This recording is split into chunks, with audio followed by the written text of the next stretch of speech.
Dennis's plastic startup. To stay flexible, he needs to get started hiring right away. I need Indeed. Indeed you do. And the moment you sponsor a job on Indeed, you get a short list of quality candidates from our resume database. Visit Indeed.com/credit and get a $75 credit for your first sponsored job post. Terms and conditions apply. Jay Farner here, CEO of Rocket Mortgage and Rocket Companies. Last year, we saw historically low mortgage interest rates. What you may not know is that interest rates are already starting to increase, and it's likely that trend is only going to continue. Our team of experts is standing by to help you save before rates go up. Don't look back and wish that you had taken action. Call 833-8ROCKET or visit rocketmortgage.com. Rocket. Call for cost information and conditions. Equal housing lender licensed in all 50 states and MLSConsumerAccess.org number 33. WCZN, Union Grove, Huntsville, Alabama. 97.7 ESPN, The Zone. Good morning from the traffic center. Heavy traffic load now all across the valley. And we've got a couple of fire scenes working. 3900 block of Broadmoor in North Huntsville. That's off Oakwood. Had a structure fire there. And they're waiting on a wrecker for a garbage truck that was fully involved in flames. Point Mallard near Indian Hills. That's in Decatur. Have you tried numerous weight loss plans and nothing seems to work? Odds are your hormones are the problem. Find out with a free hormone quiz at 2030huntsville.com. Captain Nick in the North Parkway Popeye Skywatch Traffic Center. Brought to WZDX Pinpoint Weather Center, I'm meteorologist Emily Owen. For this Monday, expect a partly sunny sky will gradually become sunny in the afternoon. High temperatures will top out in the lower 70s for the day. And for your Monday night, expect a mostly clear sky. Low temperatures will fall into the mid and upper 40s for the overnight. I'm meteorologist Emily Owen on your home for ESPN Radio 97.7 ESPN, The Zone. This is Brett Musburger's Action Update. Think O'Reilly Auto Parts for all of your car care needs. Stop by your local O'Reilly Auto Parts today. O'Reilly Auto Parts. Better prices every day. Now, here are the latest lines from my guys in the desert. Golf futures looking ahead to next year's Masters. John Rahm and Jordan Spieth each at plus 1,100. Justin Thomas at plus 1,200. This year's winner Hideki Matsuyama at plus 2,200. And Tiger Woods expected to compete again at plus 4,000. The Kentucky Derby less than 2 weeks away, Saturday, May the 8th. The latest odds have Essential Quality, the favorite at 2-1. Rock Your World at 5-1 odds, followed by Highly Motivated at 15-2. Hot Rod Charlie at 9-1. And Superstock and Known Agenda each at 10-1 odds. May 8th in Arlington, Texas, Canelo Alvarez will look to defend his super middleweight title against B.J. Saunders. Alvarez the favorite, minus 700 on the money line. Saunders the challenger at plus 525. I'm Trey Westerberg, 97.7 ESPN, The Zone. Log on today, 97.7ESPN.com.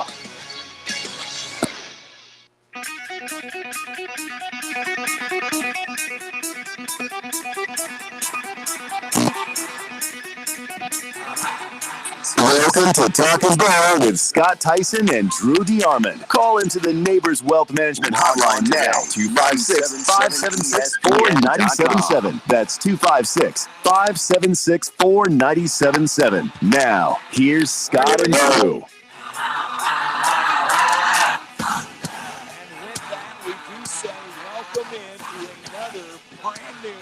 Live edition of Talkin' Ball on 97.7 ESPN, The Zone. Scott Theisen, Drew DeArmond with you this morning on a Monday morning.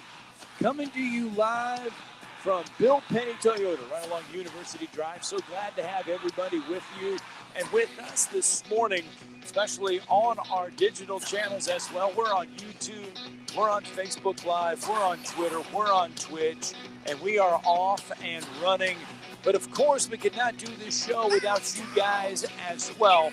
So we need you to give us a call on the Neighbors Wealth Management Hotline, 256-576-4977. 256-576-4977. That is the number to the Neighbors Wealth Management Hotline. You can get in on the show on this Monday morning. And folks, we have got a ton of stuff to get to on a Monday. We have got to wrap up spring games. Alabama had their spring game. Auburn had their spring game yesterday. So we want to get your thoughts. We want to get your reactions to A-days for both Alabama and Auburn. There were 7 SEC teams on Saturday that had their A-Day games, so we got plenty to react to. We've got another batch of spring games coming up on Saturday to get to, including Tennessee and Josh Heupel. They have their spring game Saturday, so we'll check in with that. We have got a lot of football talk to get to, but that is where we're going to start. The FCS playoffs were announced on Saturday, and Jacksonville State, they won the Ohio Valley Conference this past spring, so they automatically got the Ohio Valley Conference bid to go to the playoffs. We'll let you know when and where Jacksonville State will open the playoffs up. We'll get to that this morning. The Atlanta Braves offense gets hot in chilly Chicago. We'll recap one of the best SEC baseball series in a long time between Alabama and Auburn. What a 3-game series it was in Tuscaloosa between Alabama and Auburn. Alabama gets 2 out of 3 over Auburn on the weekend. But I tell you what a fantastic series it was. Drew took in Game 3 there, so we'll get some reactions on that. Stuart Sink does it again. The Huntsville-born, Florence-raised, Atlanta native now does it again on the RBC as he captures a win over the weekend. We got that to get to.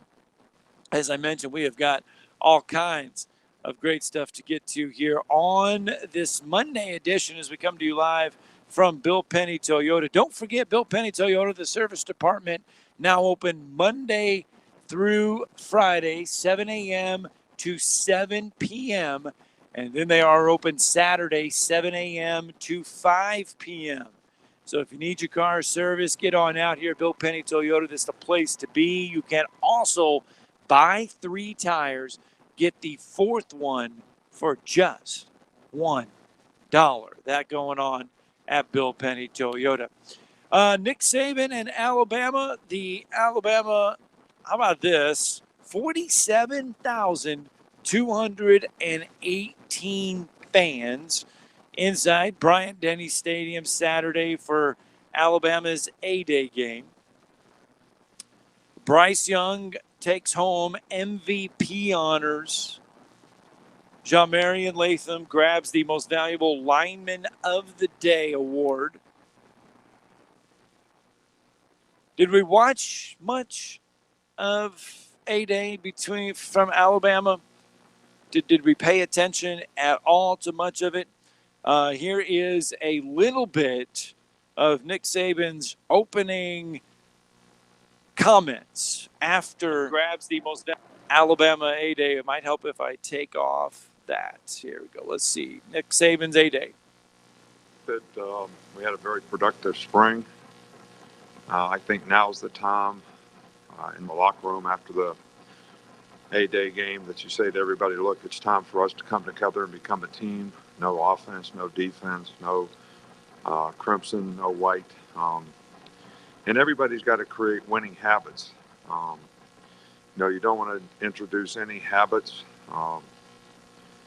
in your life that aren't going to be productive for you. Your behavior is a habit, and we want our guys to have winning habits. This is the time of the year, there's hard times in football, fall camp, off-season program, spring practice. All right, then there's times where you got to finish school. All right, you're going to work out in a little lighter pace over May, get some time to recover, rehab, get some guys healthy. And then when we come back and start summer school, then, we're sort of grinding again. So, and I think the individuals on the team make a decision of what their habits are going to be. They're going to have winning habits or losing habits, buy into what you need to do to be a team, play like we need you to play with effort, toughness, discipline to do your job. And so I think that's the time. The game today, obviously we had significant number of starters, significant number of players who were out today for medical reasons. And so I don't think you can get a total assessment on those guys who didn't play but it was a great opportunity for some of the guys who got to play a lot more today than if everybody would have been able to play, in the game. So, but for the most part, we didn't have any issues all spring long, so we made a lot of progress. And, I'm not satisfied with where we are. We got a lot of work to do as a team, but certainly looking forward to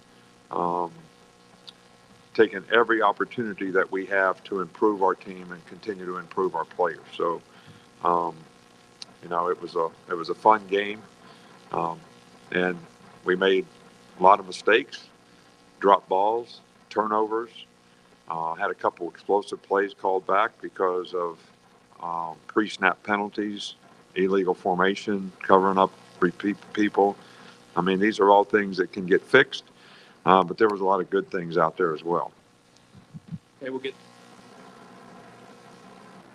All right, that was just a little bit of Alabama head coach Nick Saban after Saturday's A-Day game. Of course, the Crimson team, led by Bryce Young, 13-10, gets the white team, I should say, gets the best of the Crimson team, 13-10 on Saturday. 256-576-4977. That is the number to the Neighbors Wealth Management Hotline. We welcome your calls this morning as we recap Saturday's 8-day games for both Alabama and Auburn. If you were paying attention, there were 25,210 fans on hand inside Jordan-Hare Stadium for Auburn's 8-day game. Team Auburn beat Team Tiger 17-3. And for Auburn, the 25,000 fans represent the largest crowd that they played against, or I should say in front of, inside Jordan-Hare Stadium since the 2019 Iron Bowl. Because last year, remember, pandemic, 20% capacity inside Jordan-Hare Stadium. So that 25,000 was the largest that Auburn fans or the Auburn players, I should say, had played against inside Jordan-Hare Stadium since that 2019 Iron Bowl. 256-576-4977. That's the number to the Neighbors Wealth Management Hotline. And as we are recapping our Iron Bowl, I just said Iron Bowl, recapping our A-Days from Saturday. Again, as far as Alabama, Team White edges Team Crimson 13-10, and Bryce Young, no surprise, your MVP of the 8-day game. Yeah, going back and watching it, we listened to it on 97.7 The Zone on the way down for the finale of the 3-game series, the Alabama-Auburn baseball series. But it was really a defensive-oriented game. And that was a little surprising only because you expect probably to at least see 3 or 4 touchdowns scored, even with us telling everyone, which is the truth, that the defense was ahead of the offense this spring. Of course, this was just further validation for that. But certainly Bryce Young, no shock. I mean, we told everyone how he played. We had eyes on each of the first 2 scrimmages, so it was no surprise to see him go out there and play at a high level. I mean, 25 of 44, 333 yards, a touchdown, and A-Day Dixie Howell MVP. Another kid, we'd kind of been hinting about, got the Dwight Stevenson MVP of the game as far as lineman goes, and that's Ja Marion Latham, who was very disruptive, along that D line. And the only thing was, I wore it on Twitter, man. It's my fault. I apologize to his grandfather. I apologize to his mother. I apologize to his whole family. But I cursed Will Reichert, basically bragging on him our entire 8-day preview show on Saturday, and he went out there and went 2 for 5 and even missed a 33-yarder. So, I mean, a 52 and a 48-yarder. I mean, there's nothing wrong. Those are long kicks. Those happen, but he even missed a 33-yarder. So he didn't have his best day. But I assure Alabama fans, he did not miss a kick in the spring up until that day. I don't think he has some voodoo on him. I think he'll be fine. Certainly has a new snapper, probably Gabe Pugh, a new holder, Charlie Scott. But they'll get all those kinks worked out. It just wasn't a good day. Chase Allen made a 48-yarder, but certainly and the punting wasn't good. the punting along with the offensive line being settled in is probably the biggest question still for me going into fall camp. But there's talent everywhere. I mean, I don't think Alabama, they don't need to go out. Like if they went out and got a Henry To'oTo'o or a JT Tuilamoau, it would totally be icing on the cake. I think they've got the answers already on the football team. And this is something where I've changed my mind after seeing one scrimmage and then going back and watching A-Day and seeing all the young talent at inside linebacker, the Deontay Lawson, who personally would have been my MVP defensively. I thought he was tremendous as a true freshman because they didn't play Christian Harris, and so he got some reps with the ones and the twos. But you look at Demoye Kennedy, Muscle Shoals Jackson Bratton, who had a very fine game, caused a fumble, recovered a fumble, had several nice hits. I just think when I'm looking at their roster in total and what Jalen Moody did with the first group, he got the scoop and score touchdown off of the strip sack by Chris Braswell. I think they've got the answers at linebacker. I personally don't think they need Henry To'oTo'o. You can let him go, finish runner-up in the college football playoff with the Suckeyes and let him go play for Ohio State. They seem to be telling him they need him so badly. Right. But see, team chemistry is a delicate thing to me. After watching Moody step up, watching these like a freshman like Lawson, a sophomore like Demoye Kennedy, these cats are developing. So let me ask you this. So I think I would pass on To'oTo'o. So let me ask you this then, and we'll get back to breaking down more A-Day stuff then. So you mentioned team chemistry. You watched this A-Day game unfold. You were there at the second scrimmage. If To'oTo'o comes in, you said it'd be icing on the cake. If he came in, would somebody leave then because of the one-time transfer rule, and would that kind of affect probably what they did in the spring? Well, I mean, it could. I mean, you look at a guy like Moody, he's a senior. He wants to play, and if To'oTo'o comes in and he's starting next to Christian Harris, you could have a Moody, decide to go somewhere else. Coach Saban even talked about this last week. He's like, the transfer rule that was going into effect, it was just going to, make the rich richer in his mind. But he's like, we take good care of players around here. We don't expect to lose like guys. It's just, and I know what he meant, like starters, guys that are crucial parts of the deal. So there would be, a chance there that could happen. So, but again, Alabama's had injuries at inside linebacker before, and you always want to be prepared. But I'm just going to be honest. Nick Saban's always recruited at a high level. Okay, we've gone over ad nauseum how many number one classes he's had. But this is going to be kind of making people they probably don't think it's blasphemy going ahead and saying it. But since 2017 and that special group, those seniors just graduated this year, I think recruiting is going to another level under Nick Saban, because I watched that game Saturday, and there's so much young talent all over the field. That's when I was like, okay, after seeing these linebackers and a lot of these young kids for another week, I know you're playing against yourself, but I think Alabama's got as good a roster as anyone in college football.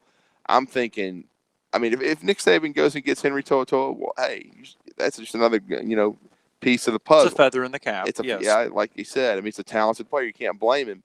But I really think that all the answers to the questions are on the football team. And so I think they're good. Now, JT Tuilamoau out, man, you can't ever have enough linemen. I mean, dude would be a freshman. He's not. To'oTo'o is a different deal. He may be a one-year dude going to the NFL. This kid needs to be developed. So I don't blame them for continuing to pursue JT Tuilamoau.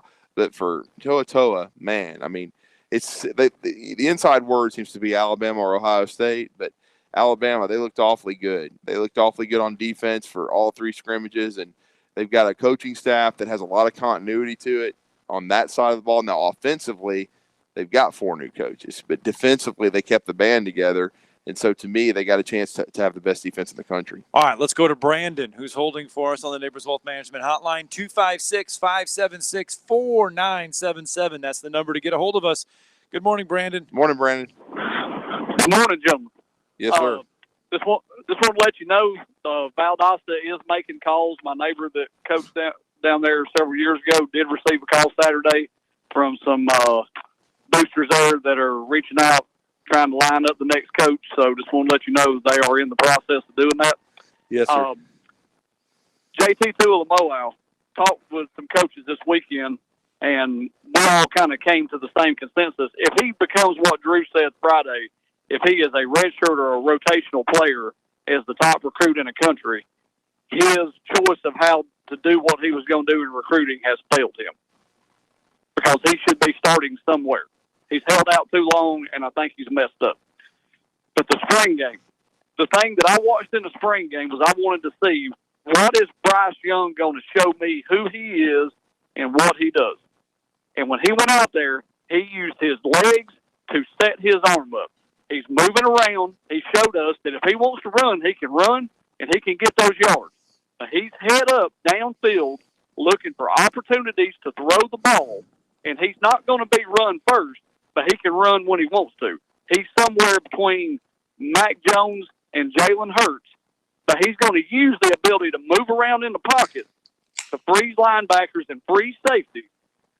You never know what he's going to do. He can do either of the two, but I was really impressed with how he was continuing, no matter what he was doing, to look for an opportunity to throw the ball down the field. And I think he's the first quarterback we've had that really has the ability to do both at a high level based off the small sample size of what I saw Saturday. It was just wondering what you thought about that.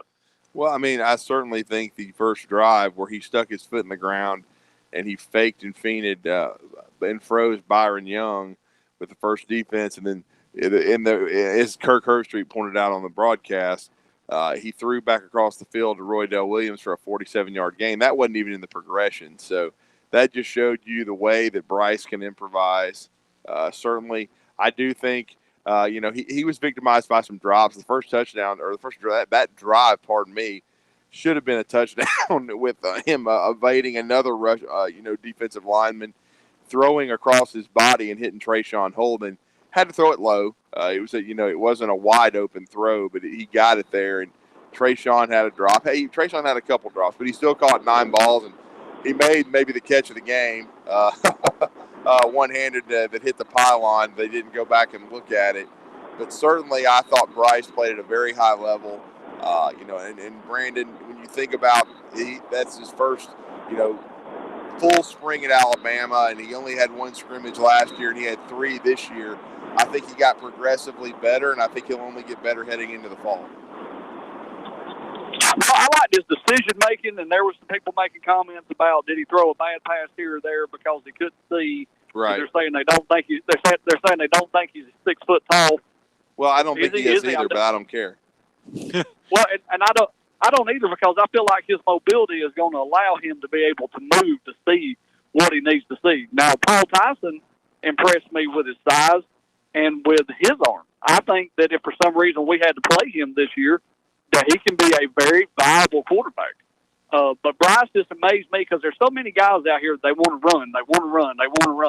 They think their first read, their second read, it's not there, tuck it and run.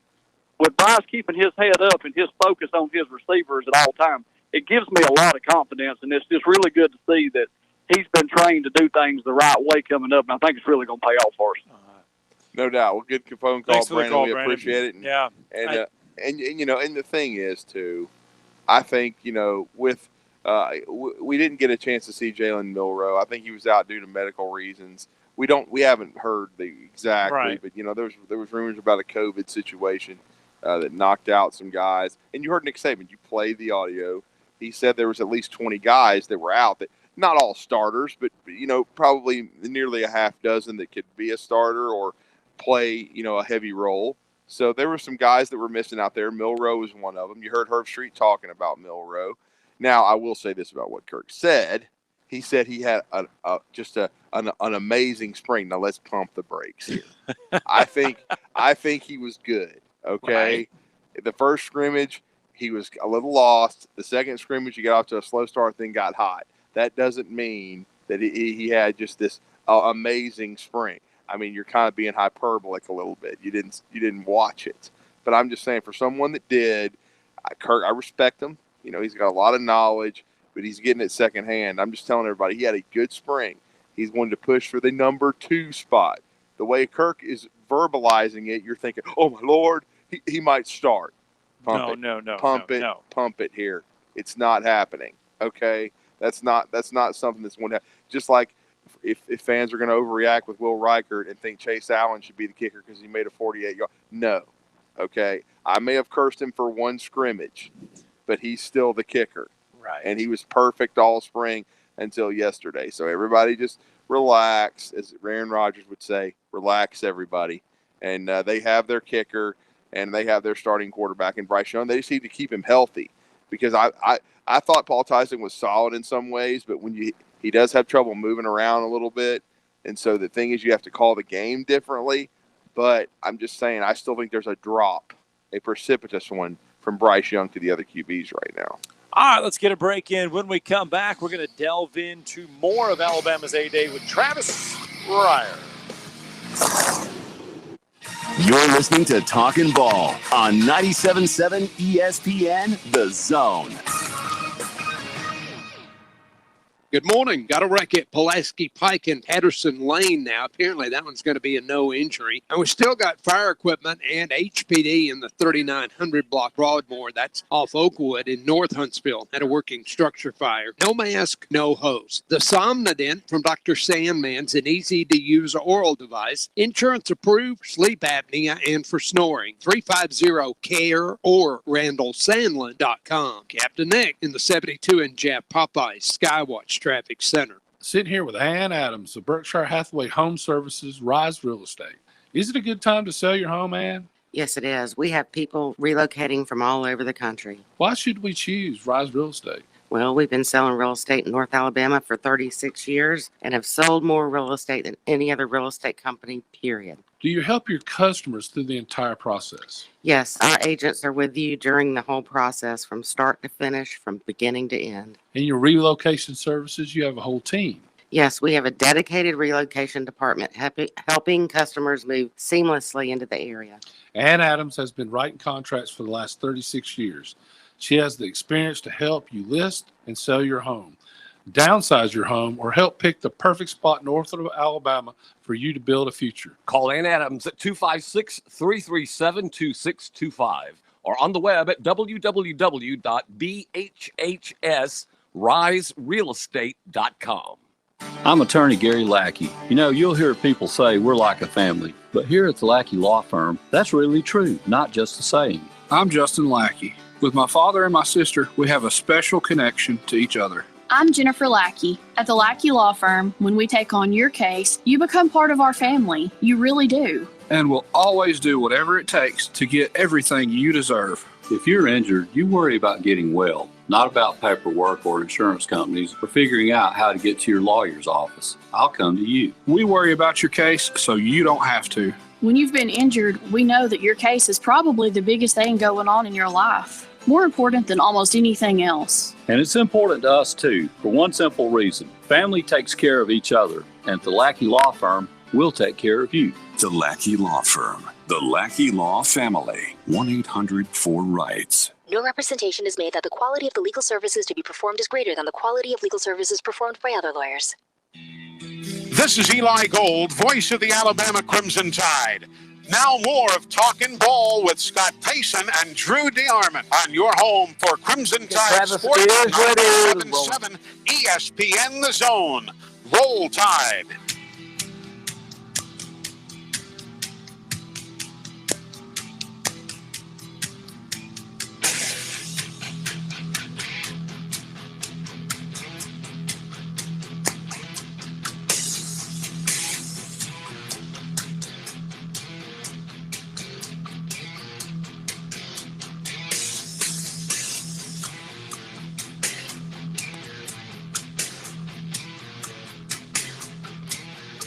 How about we do that? 7:28 here on this Monday morning, coming to you live from Bill Penney Toyota, right along University Drive, out here in the service department.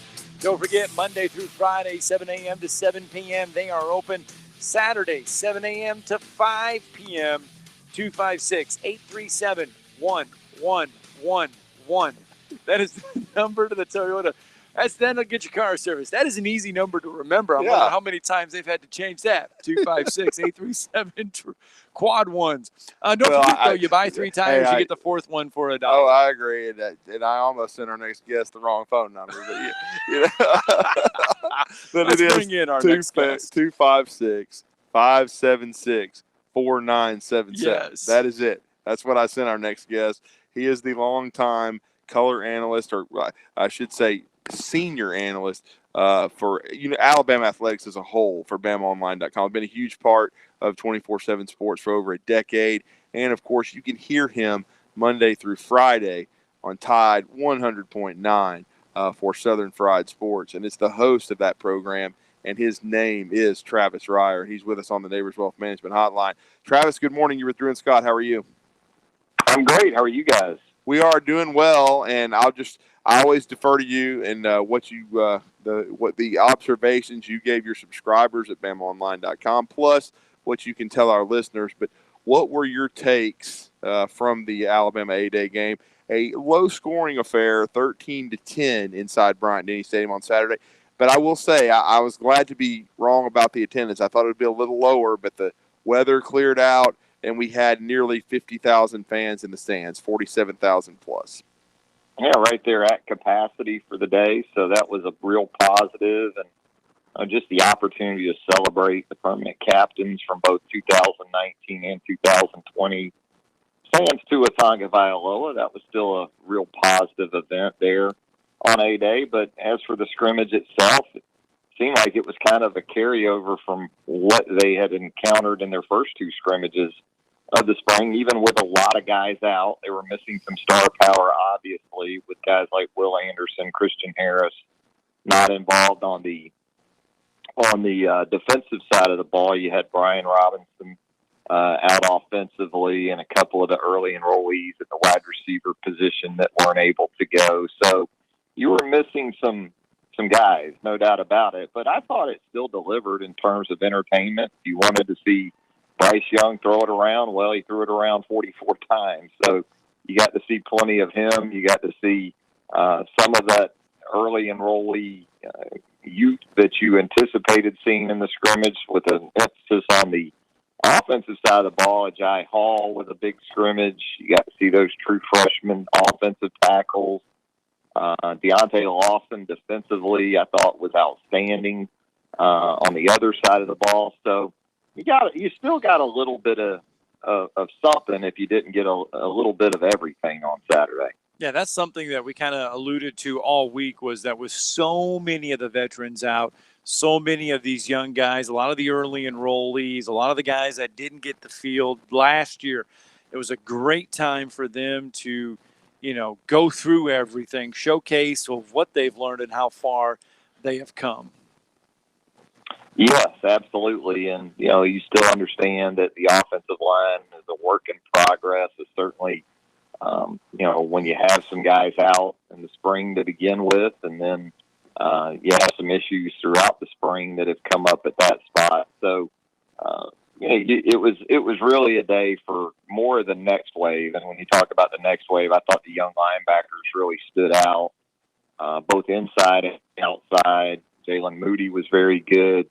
Deontay Lawson was really good. Demoy Kennedy showed signs of being a nice player. Jackson Bratton did some good things, especially between the tackles. And, you also understand that, even though some of these guys come to Alabama with the highest of recruiting rankings, they're still in the developmental stages of their careers, just getting going. And so you kind of go into things like Saturday anticipating maybe a plug-and-play situation at one of the tackle spots, but I think you walked away thinking that competition is going to carry over into the summer and into fall camp. And, what happens between now and August is going to be very, very important at a couple of spots, with an emphasis on the offensive side of the ball.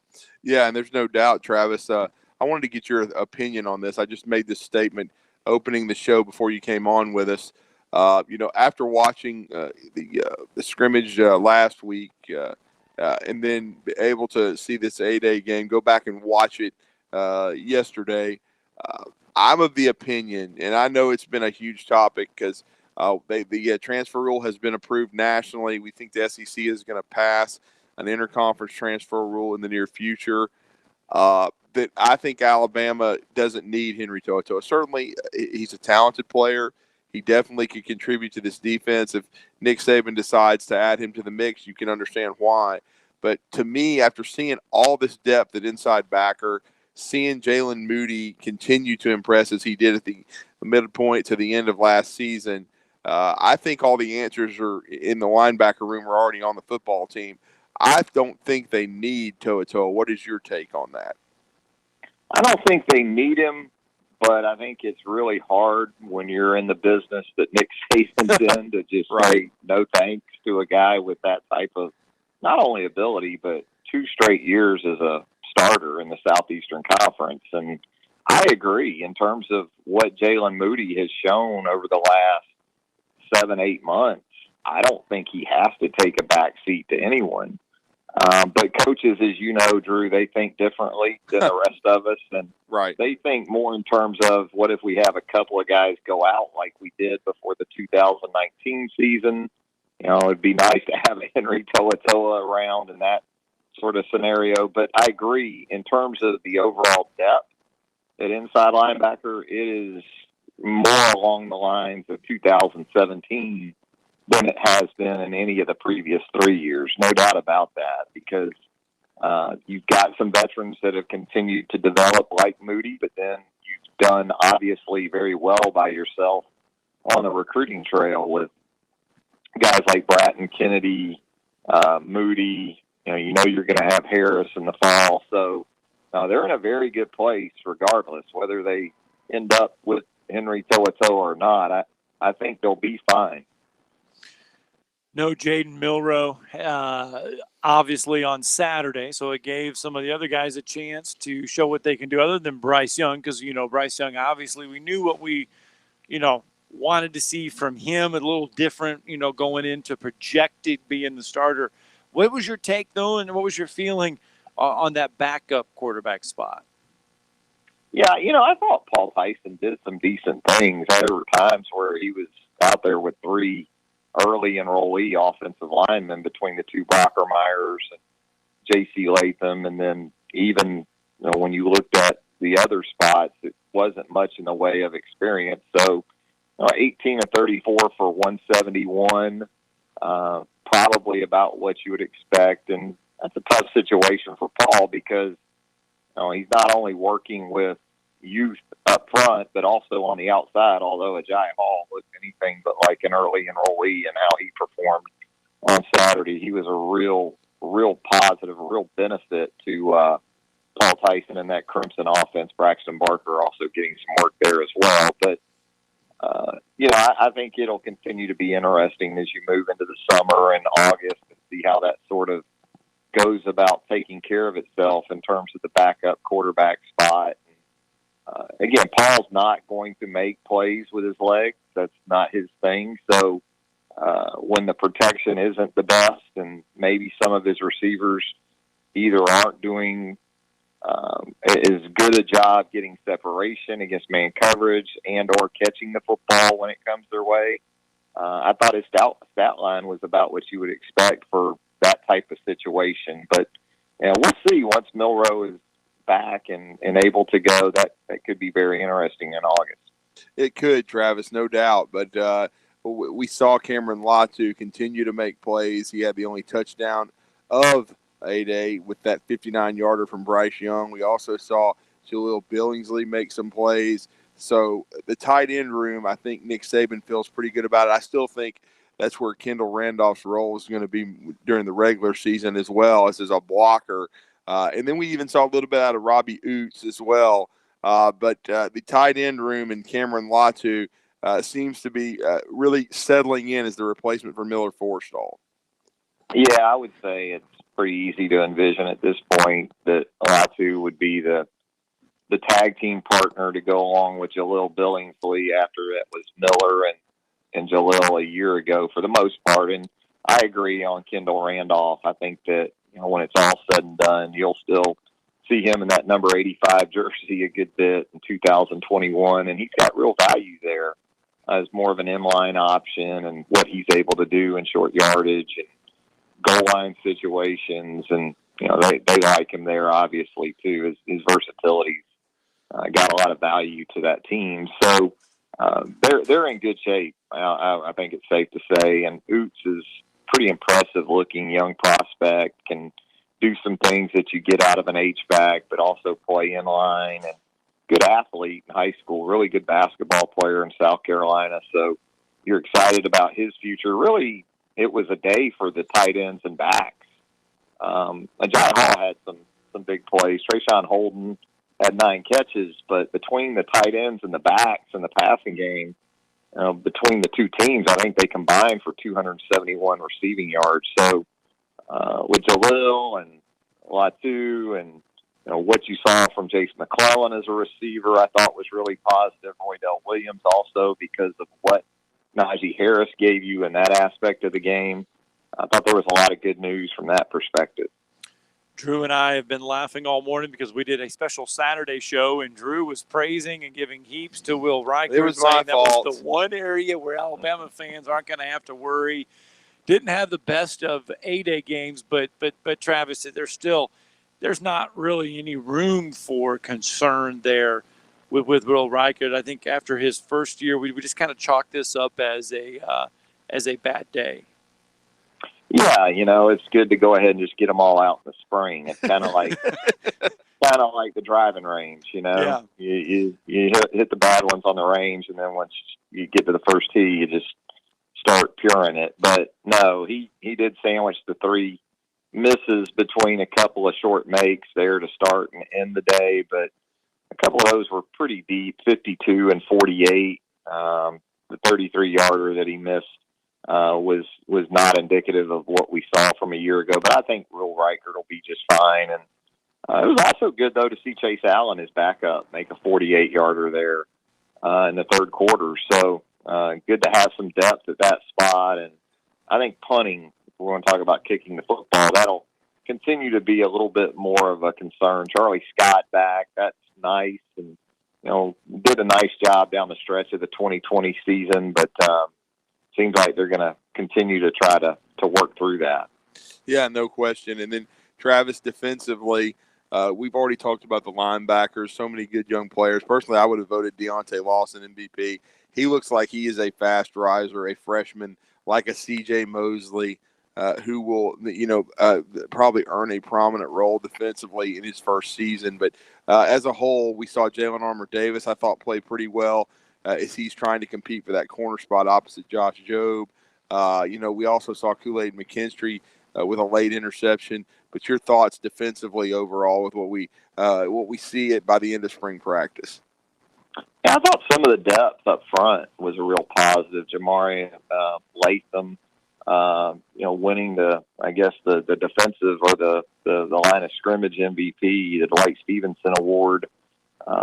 He showed some real motor that was nice to see. Guy not only, making some plays behind the line of scrimmage with a couple of quarterback hurries, but also some plays down the field where he just stayed in the play and kind of, did it via the hustle route. So good to see some depth up front. I thought DJ Dale, it kind of went largely unnoticed and didn't show up much statistically, but, in working against some of this inexperience on the interior, really had his way in terms of some pass rush opportunities as well. Tim Smith, obviously, you know what you're going to get there. So the defensive line you feel really good about. But, yeah, again, the linebacker level, man, between Lawson and then Braswell on the outside, Q Robinson, I thought, showed some good things. The depth at both inside and outside linebacker looks to be a real plus. And that corner position is going to be interesting. Give Jalen Armour-Davis a lot of credit. I didn't think he did anything Saturday to hurt his candidacy. 3 pass breakups. He was involved in the lapse there on the Latu reception. I don't know if it was specifically something he was supposed to handle or not, but they kind of let Latu run loose there in the secondary. But Kool-Aid showed you that, he's going to be hard to keep off the field as a true freshman. Had the back-to-back takeaways there in the fourth quarter, and depth at corner also looking like a strength because they got a couple more coming in this summer, and to go along with what they already have in a pretty strong-looking mix for that one spot.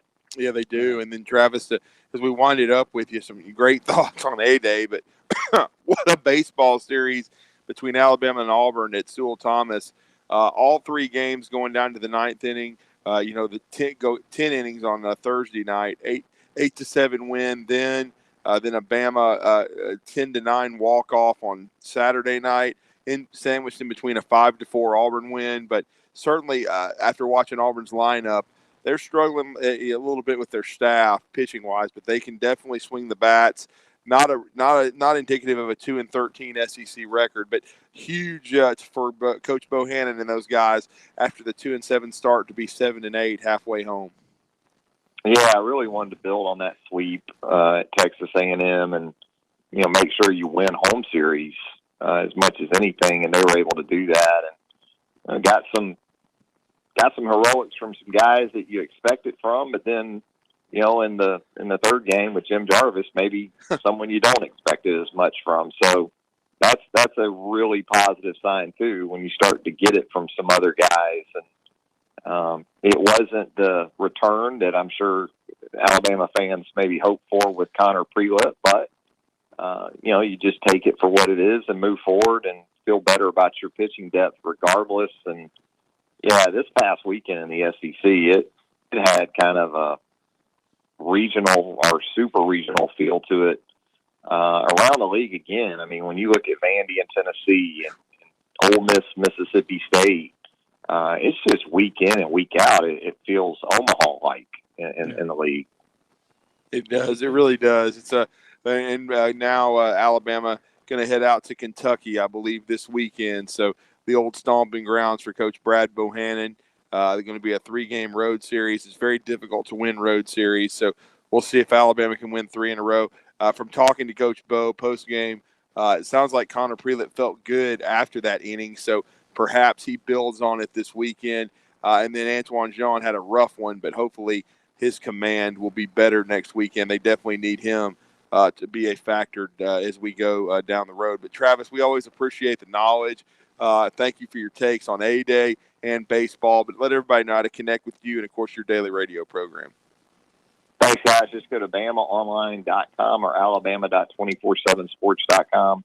Either way will get you to BOL, and you can hear me weekdays from 11 a.m. until noon as the host of Southern Fried Sports at Tide109.com. Thank you, Travis. Thanks, Travis. All right, let's get our break in. When we come back, we're going to wrap up hour number 1. Phone lines back open to you. You're listening to Talkin' Ball on 97.7 ESPN, The Zone. Got a wreck at Winchester, and Homer Nance reported with westbound blockage and an injury. 565 eastbound at Mooresville Road, no injury reported. 6th Avenue and East Moulton reported with an injury in Decatur. Wall Triana and Airboro reported with an injury. Pulaski Pike and Patterson Lane was waiting on a trooper. No injury reported there. Snelling needs an experienced materials handler. Second shift, $13 to $15 an hour. It's a direct hire opportunity. Resume to jobs at SnellingHSB.com. Captain Nick in the 72 and Jeff Popeye Skywatch Traffic Center. You ever lie awake at night, can't sleep, not wanting to see what time it is because that's just going to keep you up? Tonight, try ZzzQuil Pure Z's all night. Unlike other sleep aids, our extended release melatonin helps you fall asleep naturally and then slowly releases so you stay asleep longer through the night. It's non-habit forming with no next day grogginess. ZzzQuil Pure Z's all night so you can fall asleep and stay asleep. Available at retailers near you. The PGA Tour's Corn Ferry Tour is coming to the Rocket City. Join us at the Ledges for the inaugural Huntsville Championship, April 29th through May 2nd. Experience the beauty and drama of the course firsthand. Witness golf's rising stars chase their PGA Tour dreams. Cheer on the future of golf up close and personal. Tickets are on sale now at HuntsvilleChampionship.com. This is Wes Neighbors talking to Chris Haygood of Bob Wallace Appliance. Chris, what sets you apart from other appliance dealerships? Wes, these appliances are going into the most used room in your house, your kitchen. The way we have these appliances displayed, it's easy for you to visualize how they'll look in your home. Wes, what sets us apart is the people. They're well trained. In fact, they live and breathe these appliances. And if you need service, you'll really appreciate our parts department. Contact Bob Wallace Appliance at 256-533-2121. Now is the best time to have your rugs cleaned. Call Bracy Cleaning today. Bracy offers free pickup and free delivery. We also offer upholstery cleaning in your home or at our shop. And if you're moving, Bracy will pick up at your old home, clean, and deliver to your new home ready to enjoy. Bracy even offers commercial strip and wax and carpet cleaning for both residential and commercial. Discounts available for churches, schools, and charitable organizations. In business for 38 years. Bracy Cleaning. Call today for your free estimate. 256-248-4108 or online at bracycleaning.com. This segment of Talkin' Ball is brought to you by University Kia, the #1 volume Kia dealer in the state of Alabama, located online at universitykia.com. He's bald, he's opinionated, and he's here. You're morally All right, guys, here we go. We got vulgar, insensitive, selfish, stupid. You have no taste, a lousy sense of humor, and you smell. Listen to Feinbaum, 97.7 ESPN, The Zone.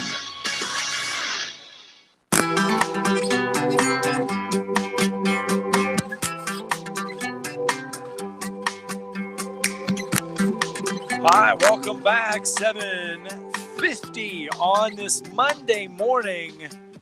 And 256-576-4977. That's the number of the Neighbors Wealth Management Hotline. We welcome your opinions and your thoughts this morning on a Monday morning. That's exactly where we go to right out of the break, as Jay is with us on line one. Good morning, Jay. Morning, guys. How y'all this morning? Good, Jay. I hope you enjoyed the weekend in Tuscaloosa. I know you and your son were there, and matter of fact, you were also at the baseball game. Did you guys stay to the end of that marathon, or did you leave early?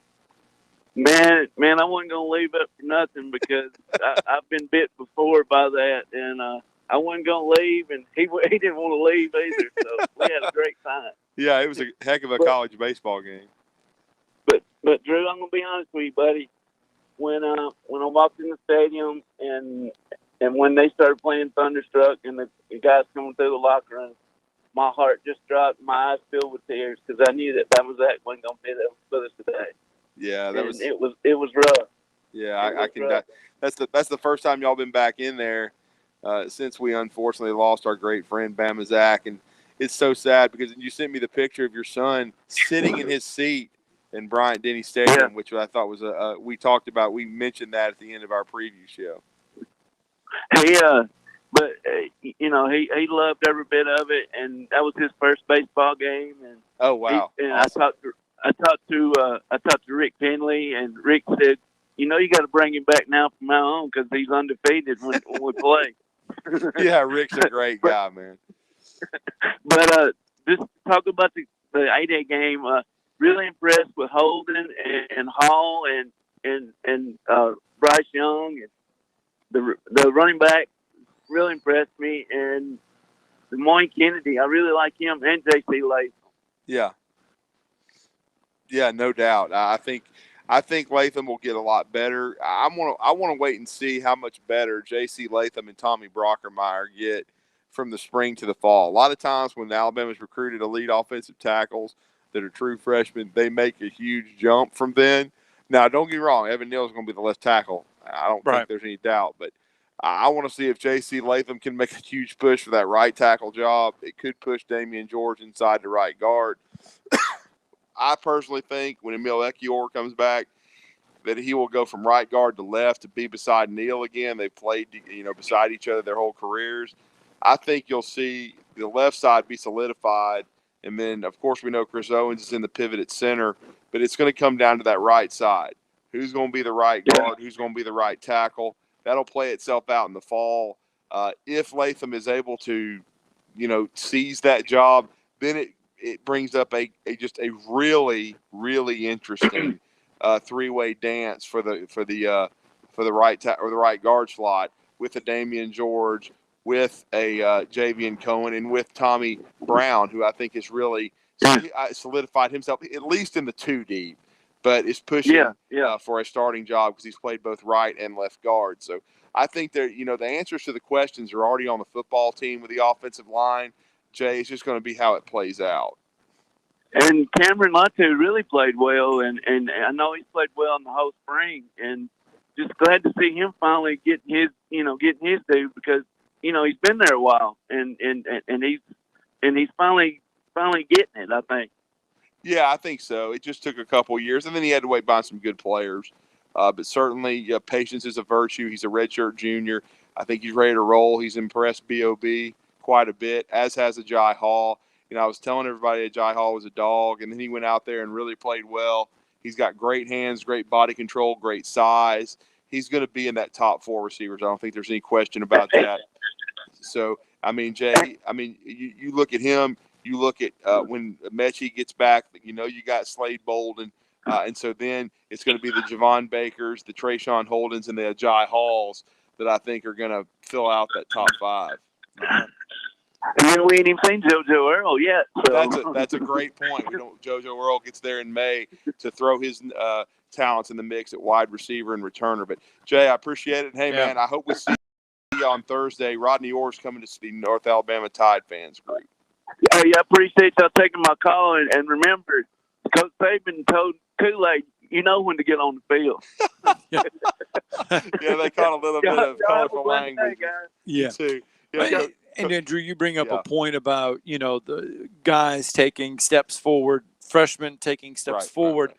A lot of times when they get in these spring games, we see them on the field, but we forget that, in a lot of these cases, in a lot of these big schools, these guys arrive in December.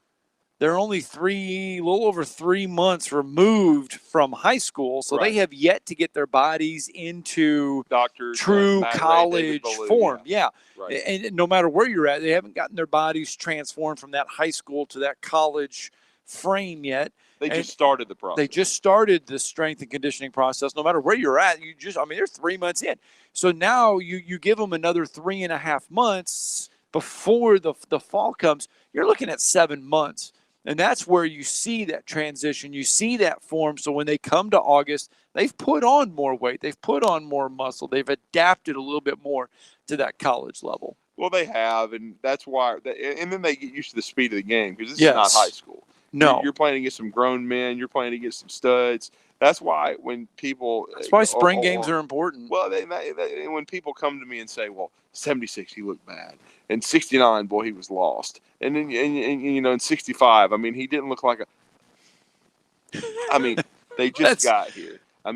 Yes. I know they were a 5-star, and I understand you watched a lot of huddle film, but they weren't blocking Alabama guys, okay? So just let them develop. This isn't a video game. You don't just fill it out and type in somebody's name, and he gets a power rating, and then you put him out there, and then he starts playing. This is real life, okay? So you have to relax, take a deep breath, and understand that people are going to develop. It's just like watching the running back room. They didn't play Brian Robinson in the game. Okay, they held him out. But then you got a chance to see Jace McClellan. You heard Travis Reier talk about how he looked as a runner and receiver. And then Roydell Williams. And then we didn't really mention it, but Keelan Robinson. And they've listed him now wide receiver, but they're doing different things with him. They're moving. They're going to speed sweep with him. They're going to, they're going to run reverses. He's going to carry the ball some. They're going to throw him the ball. They're going to, and of course, kickoff return, things of that nature. They're going to do things to try to get him the football. I think those are the 4 guys right now that they're planning on playing. Kyle Edwards is still there. Kamar Wheaton will report. He could force his way into the lineup. When Kenyon Drake got there, Scott, as a true freshman, he was like 5th string, but they played him because he was so talented, because he just wouldn't allow them not to. So we'll see what happens, but they've got plenty of depth at running back. And the one thing that I will say, since we saw Evan Neal, we saw Javian Cohen, I wasn't sure we'd see those two. But, they held some guys out Saturday, but for the most part, they avoided the catastrophic injury. They avoided the George Pickens situation that Georgia had. So that's the one good thing heading into fall camp, is that Alabama seems to be in pretty solid shape health-wise. All right, guys, that's hour 1 in the books as we come to you live from Bill Penney Toyota right along University Drive out here in the service department. Don't forget, Monday through Friday, 7 a.m. to 7 p.m. You can buy 3 tires, get the 4th one for $1. Get on out here to Bill Penney Toyota. That's our hour 1. When we come back, we're going to flip the script. We're going to talk, and we're going to hear from Brian Harsin as well. The Auburn Tigers A-Day game going on inside Jordan-Hare Stadium on Saturday as well. We told you we had a bunch to get to. We've only hit the tip of the iceberg on a Monday.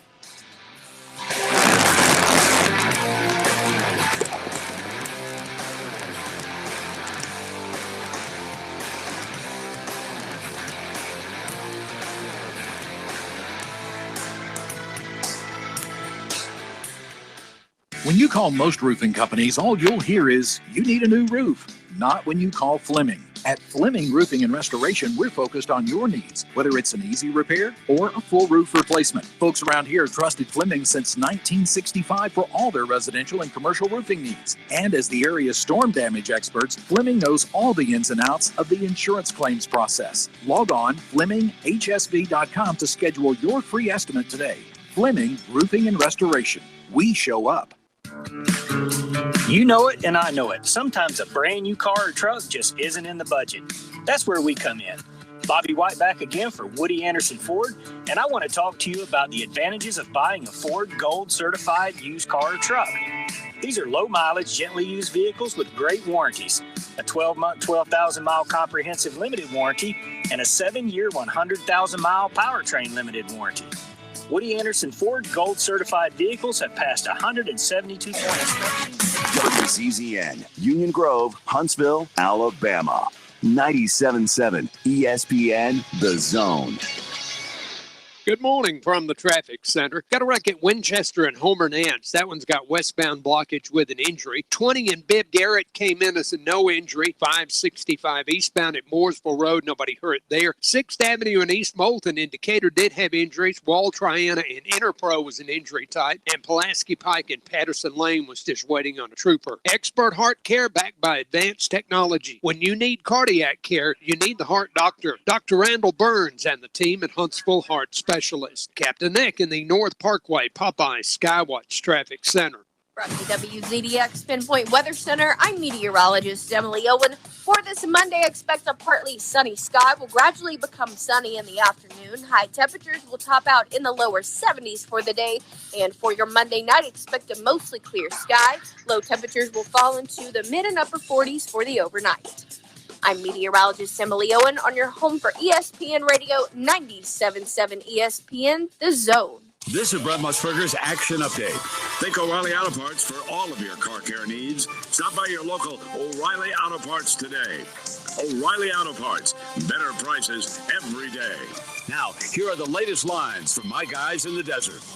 May 8th in Arlington, Texas, Canelo Alvarez will look to defend his super middleweight title against BJ Saunders. Alvarez the favorite, minus 700 on the money line. Saunders the challenger at plus 525. Golf futures looking ahead to next year's Masters. John Rahm and Jordan Spieth each at plus 1100. Justin Thomas at plus 1200. This year's winner Hideki Matsuyama at plus 2200. And Tiger Woods expected to compete again at plus 4000. The Kentucky Derby less than 2 weeks away, Saturday, May the 8th. The latest odds have Essential Quality the favorite at 2-1. Rock Your World at 5-1 odds. Followed by Highly Motivated at 15-2, Hot Rod Charlie at 9-1, and Superstock and Known Agenda each at 10-1 odds. I'm Trey Westerberg, 97.7 ESPN, The Zone.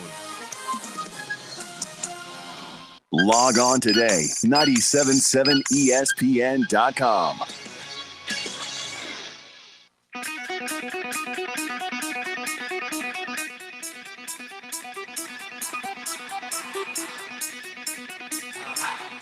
Welcome to Talkin' Ball with Scott Tyson and Drew DeArmond. Right, Call into the Neighbors Wealth Management Hotline now, 256-576-4977. That's 256-576-4977. Now, here's Scott and Drew.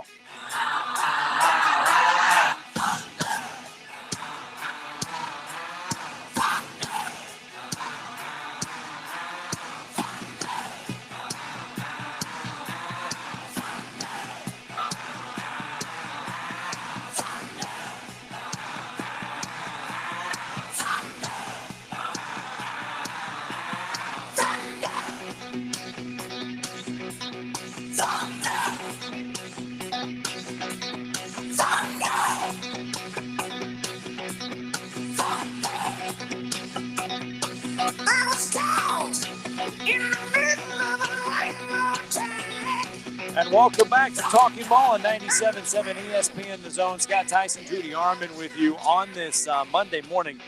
We appreciate you for listening to us. As always, though, this segment brought to you by our very good friends over at Terrell Technical Services Incorporated in Madison. They offer that full line of environmental health and safety services, including industrial hygiene, asbestos, mold and bacterial services, Legionella testing and water management plans, lead-based paint inspection assessments and abatement plans, environmental site assessments, LEED certified air testing, and more. Their staff holds all U.S. EPA accreditations and nationally recognized certifications and credentials to necessitate your project to completion.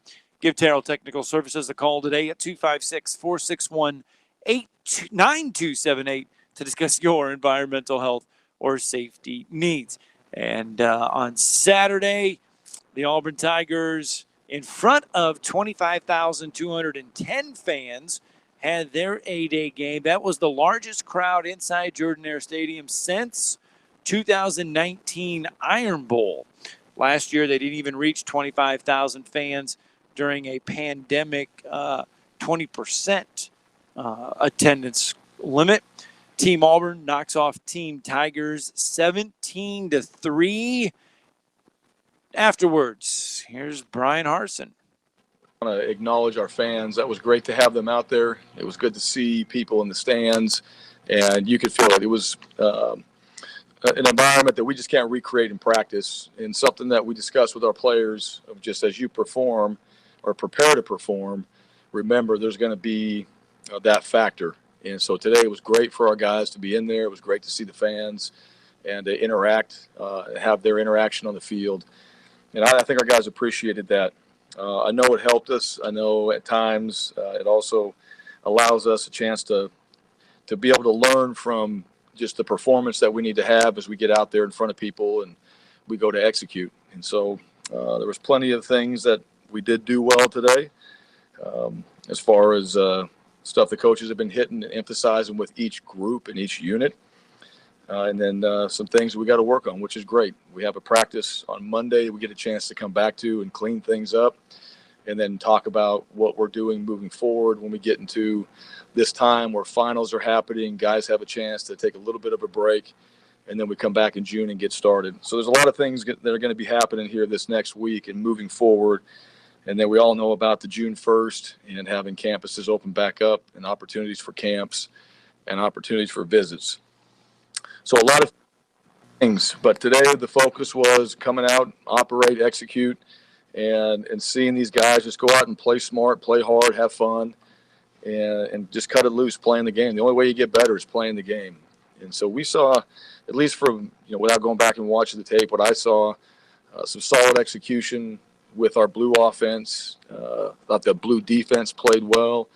Our second offense did not move the ball very well or very consistently, but I think that's because the defense had been playing really around the football fast and getting to them. Special teams, we got our work in. Just a little bit of Bryan Harsin there after Auburn's 8A game. 25-1-0, the attendance inside Jordan-Hare Stadium. Yeah, and as you said, Team Auburn beat Team Tigers 17-3. Team Auburn being really the majority of the first-team offense, first-team defense. Team Tigers being the second-teamers. So, they didn't sound like there was a lot of ones versus ones, but it was a situational scrimmage at times too. So it wasn't normal like like you saw from Alabama's A-Day. And what I mean by normal was Alabama didn't do situational stuff. It was possession by possession, like a normal game. It was more what Auburn did was more what we saw at Alabama in the first and second scrimmages, still doing situational things. But, they've got a completely new coaching staff for the most part. So they're installing new systems on both sides of the ball, trying to get guys comfortable, trying to, wide receivers and quarterbacks learning a completely new offense, the O-line as well, the running backs. Not surprisingly, Tank Bigsby was MVP, had a touchdown, had 64 yards, one of them 46 on one carry. So certainly he's an outstanding player. They gave 12 touches to Sean Shivers. That's going to be your two backs. Right. 6 rushes for Devin Barrett. We talked about Devin opting back in and coming back to play running back. He had 6 carries for 35. So those were, some of the standouts. Elijah Canyon, he built off the bowl performance against Northwestern with, 51 yards receiving and a touchdown. So he's definitely going to be one of the guys I think they're counting on, though. For the most part, that is going to be a completely new wide receiver room. And when you look at Auburn's schedule, the way it starts, they get 2 warm-up games before heading to Penn State in week 3, Scott. So I think, when you look at it, with the way Auburn's schedule sets up, it's probably going to be beneficial with all these new systems they're putting in. All right, so that's just a little bit from Auburn. Obviously, a lot of people wanted to see some improvement from Bo Nix. Mm-hmm. Probably not going to see a ton of stuff from Bo Nix simply because they weren't going to show a ton of stuff. But I think what you saw was good signs of things to come of what Brian Harsin and Mike Bobo can do with Bo Nix. Yeah, I thought it was interesting listening to Bo Nix, talk about the differences in the offense and needing to be in the playbook and really knowing it backwards and forwards. And I thought it was interesting that he made a comment that he was having to get his arm in shape because he wanted to be, ready for a long season starting in the fall and make sure that he, was going to have, in other words, enough bullets in the gun not to wear down and to have his arm be in the kind of shape and also physically where he needed to be. Because you look at Auburn and they, as we said, they have a couple of layups, and I mean let's be honest, that's not going to be tough matchups with Akron. They're LeBron James ain't walking through that door to play wide receiver. As they used to brag about that he could have done when he was in high school, the Akron native. Akron's going to be a blowout win for them. So will Alabama State in the SWAC. That's a game Auburn should handle. We will know a lot about Auburn when they travel to Happy Valley. That's going to be very intriguing because Penn State, it was even more disappointing than Auburn. I mean, I know Auburn fans weren't satisfied with that 6-4 record last year, but Penn State was terrible. Okay, right. They were.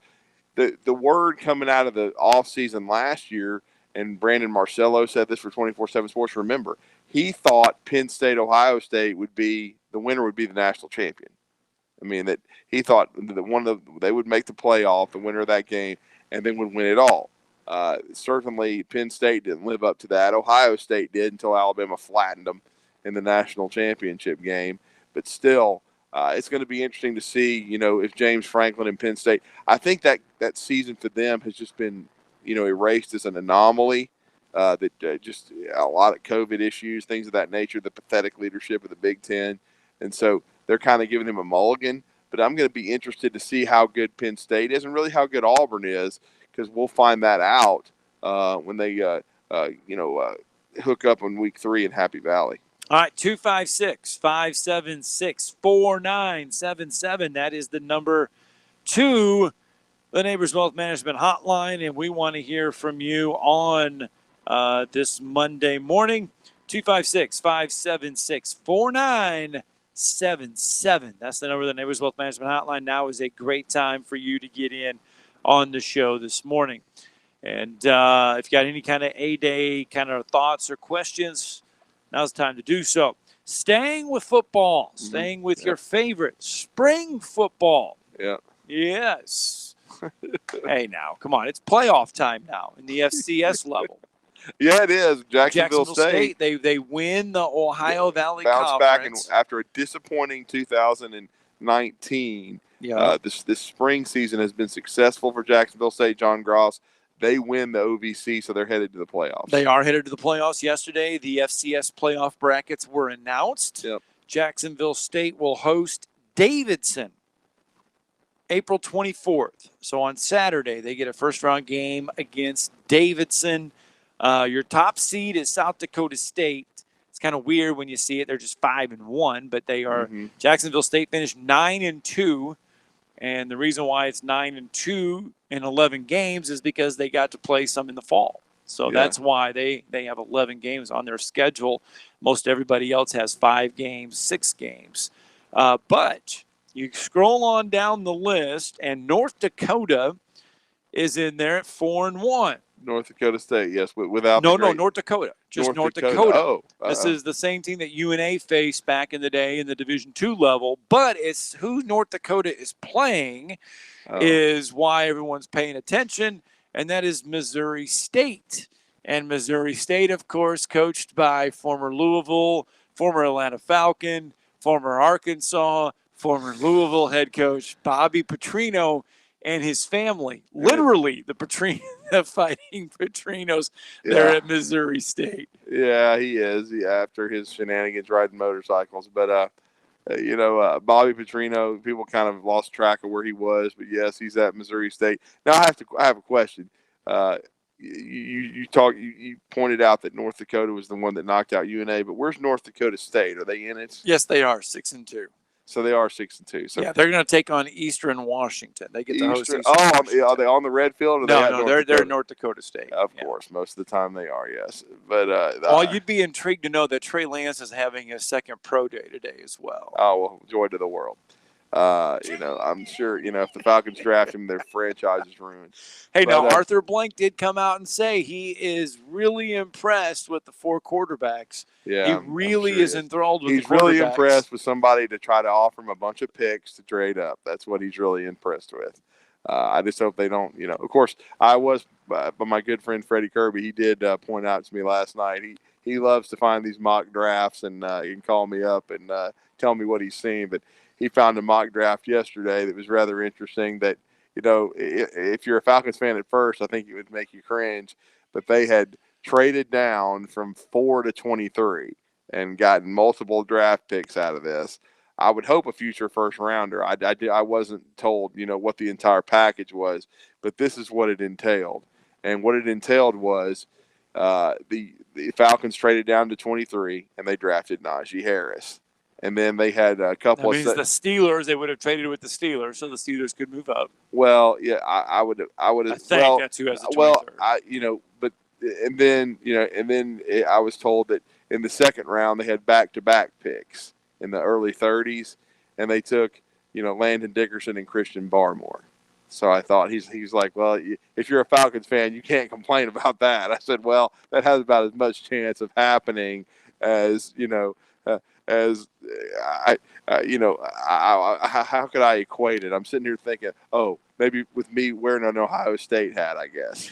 But I don't know. It's just not going to happen. Right. So, that would be something for, 3 Alabama guys to matriculate to the Falcons. But certainly, if they don't draft Kyle Pitts with the 4th pick, if they trade down, I would think that they would be getting multiple draft picks. I would think they wouldn't trade past the top 15. I would think that if, for example, Bill Belichick, if he decides I've got to have one of these quarterbacks, you don't see New England move up too much, Scott. Right. But if they go from, say, 15 to 4, and then the Falcons trade back, which one is Bill? Yeah. Which one's Bill targeting? Is he targeting Justin Fields? Who knows? Would he target Mac Jones? I don't know if Mac doesn't go to the San Francisco 49ers and the 49ers ruin their franchise. But, it's going to be interesting. No doubt about it. And looking forward to seeing kind of play out. It's hard to believe, man. I was thinking about this last night. It's 9 days till the draft. So live from Cleveland, they got Jadeveon Clowney. Maybe he'll be healthy enough to play 2 games. Opposite of, Myles Garrett. They signed him to a 1-year contract worth close to $10 million. But, it's going to be a really interesting draft. And I think the quarterbacks are going to probably go in the top 4. 4 in a row. Yeah. My gut tells me Atlanta's probably going to trade. I think I love this guy. I love that guy. They're trying to create value for the pick. They've made no bones that they're open to trading. And so I think they'll probably end up trading down. All right, we'll count down to the draft a little bit more in the next few days. Drew's mentioned 9 days away, so we're going to get you ready. By the time the NFL draft hits, you're going to be all ready to go.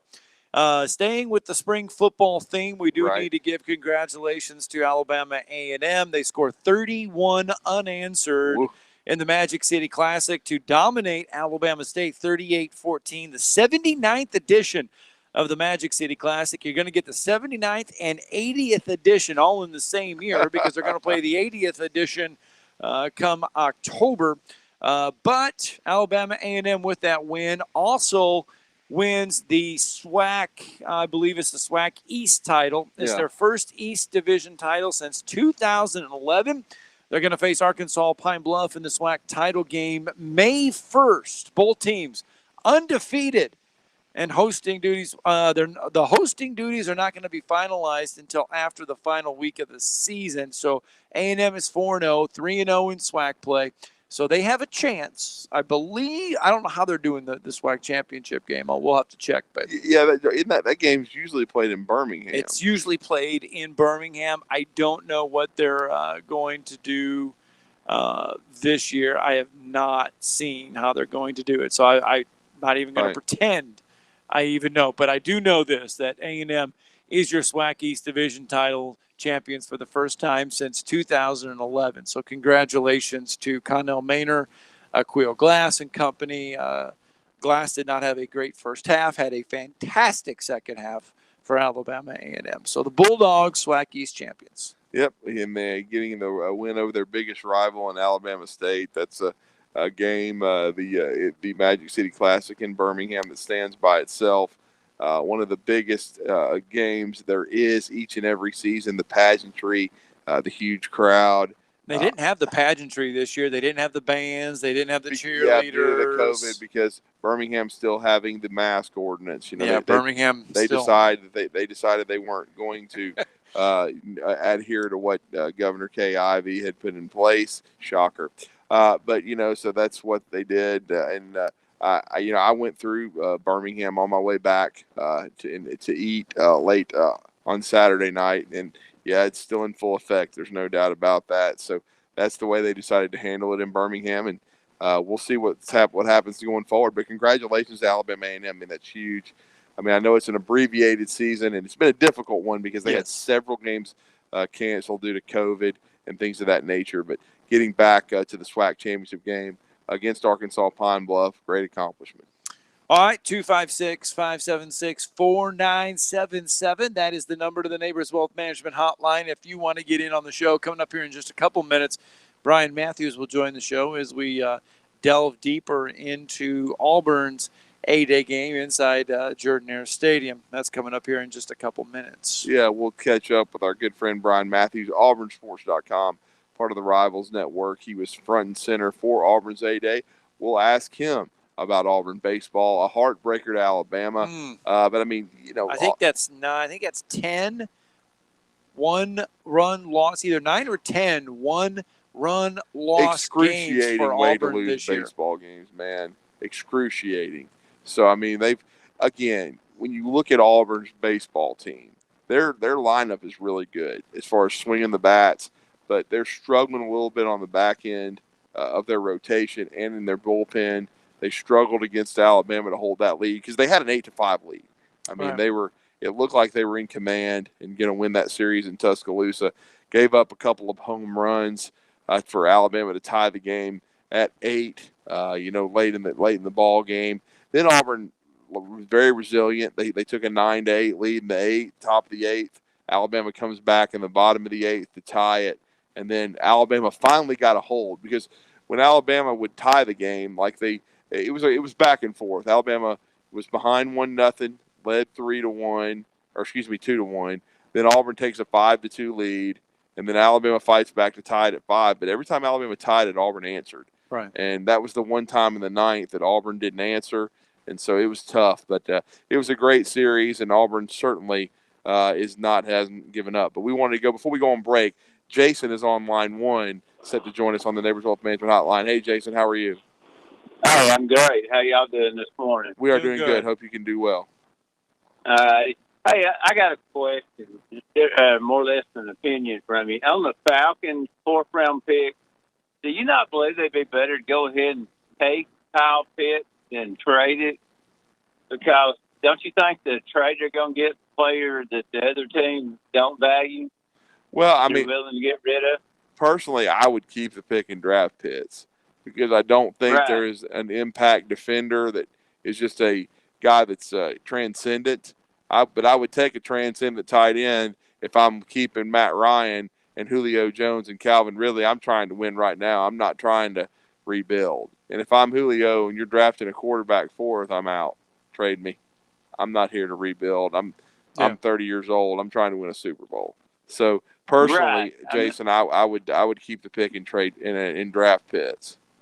Yeah, the way I look at it is, you're going to trade Julio, try to get a top 3 pick out of him, and maybe pick twice in the 1st round early. Mm-hmm. Yeah, he's got a good value. Yeah, he does. There's no doubt about it. I mean, I'd like to see Julio win a championship in Atlanta. He already gave him one on a silver platter that they blew. Kyle Shanahan decided not to run the football and let Matt Bryant kick a field goal. But still, he's had a great career there. I'd like to see him finish his career strong. You kind of like to see him finish it in Atlanta like he started, but in football now, Jason, as you know, that doesn't happen a lot. A lot of times guys end up having to go somewhere else. Yep. Right. That's true. And I also like to see them, I may be off on this, but their second pick, I'd love to see them get a running back and concentrate on defense. Right. Well, it'll just depend. Like in their second round pick, if they could get a guy like a Christian Barmore, if he slips out of the first round, I think that would be a great pick to put beside Grady Jarrett. But it's just going to depend on what's on the board. But to me, I'm wanting to get a transcendent player with the fourth pick, and I think Kyle Pitts is that cat. Yeah, I'm right with you. You line him up with Julio and Calvin Ridley. That's a pretty decent threat right there. Yep, it is. And they could get in some of those 44 to 40 ball games. Yeah, they really could.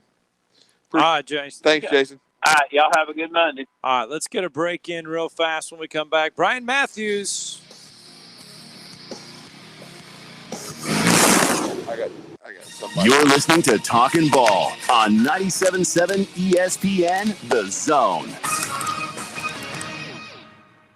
Had an injury wreck at Winchester and Homer Nance with some westbound blockage there. Injuries in Decatur, 6th Avenue and East Moulton. Also injury type Wall, Triana, and Interpro. Still may be trying to get it cleared out. Traffic beginning to thin some, but we got a lot of folks in last-minute dash mode this morning. The Somnodent from Dr. Sandman is an easy-to-use oral device. Insurance approved for sleep apnea and for snoring. Doctor visits are important. Please don't put them off. 350-CARE or RandallSandlin.com.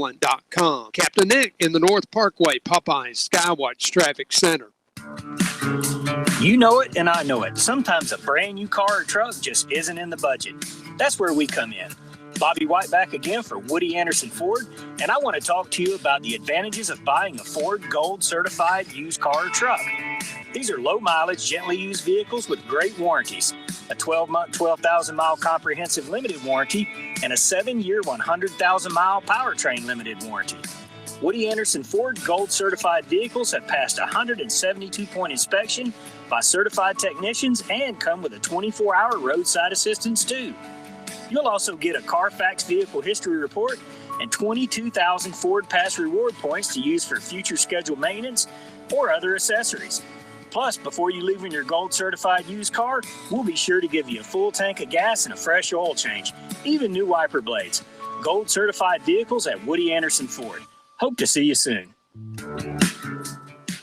I'm attorney Gary Lackey. You'll hear people say we're like a family, but here at the Lackey Law Firm, that's really true, not just a saying. I'm Justin Lackey. With my father and my sister, we have a special connection to each other. I'm Jennifer Lackey. At the Lackey Law Firm, when we take on your case, you become part of our family. You really do. And we'll always do whatever it takes to get everything you deserve. If you're injured, you worry about getting well, not about paperwork or insurance companies or figuring out how to get to your lawyer's office. I'll come to you. We worry about your case so you don't have to. When you've been injured, we know that your case is probably the biggest thing going on in your life. More important than almost anything else. And it's important to us too, for one simple reason. Family takes care of each other, and at the Lackey Law Firm, we'll take care of you. The Lackey Law Firm. The Lackey Law Family. 1-800-4-RIGHTS. No representation is made that the quality of the legal services to be performed is greater than the quality of legal services performed by other lawyers.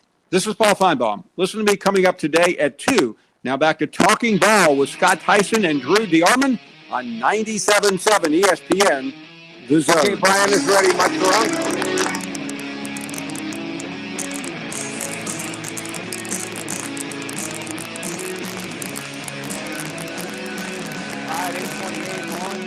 Monday morning. Welcome back to Talking Ball on 97.7 ESPN The Zone. Scott Theisen, Drew DeArmond with you.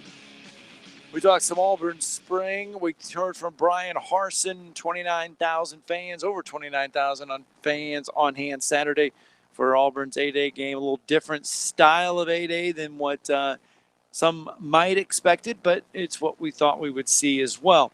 Time for us, Drew, to bring in our next guest to break down Auburn and Brian Harsin's first 8A. Yeah, no doubt. He is, for 20-plus years, been covering the Auburn Tigers, I believe since 2001. And he's now he's been with AuburnSports.com, part of the Rivals Network, for many years now. Been a huge part of our show